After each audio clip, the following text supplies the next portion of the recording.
রবিবার, তাই মাংস তো হবেই। মাংসটা আগে ভালো করে ধুয়ে নিলাম। আমি না একটু পিত করি, মাংসগুলোকে একটা একটা করে ভালো করে ধুই, ওই সব জলের মধ্যে একেবারে ধুই না, মানে আমার এটা না করলে যেন ভালো লাগে না। তো আমার মাংস ধুতে সেই জন্য একটু সময় লাগে। তো মাংসগুলো ধুয়ে নিয়ে একটু জল ঝরাতে রেখে দেবো। মাংসগুলো যদি আমি এমনি ধুয়ে জল ঝরিয়ে রেখে দিই, তাও বাটির মধ্যে কিন্তু অনেক সময় অনেকটা জল জমা হয়। তো আমি ওই জন্য একটা জাল থালার মধ্যে রেখে দেবো, নিচে একটা বাটি সেই রকম কিছু রান্না হবে না, শুধু মাংসর ঝোল, ভাত আর চিনির ঝোলটা হবে। এদিকে চিনির আবার সকালবেলা ঘুম থেকে উঠে দেখছি একটু সামান্য গা গরম হয়েছে।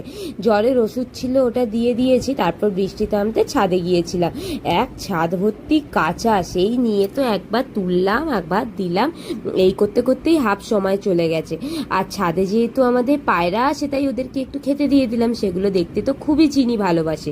আর ভিডিওটা দেখতে দেখতে যারা শেষ পর্যন্ত এলে একটা লাইক করে দিও। টাটা।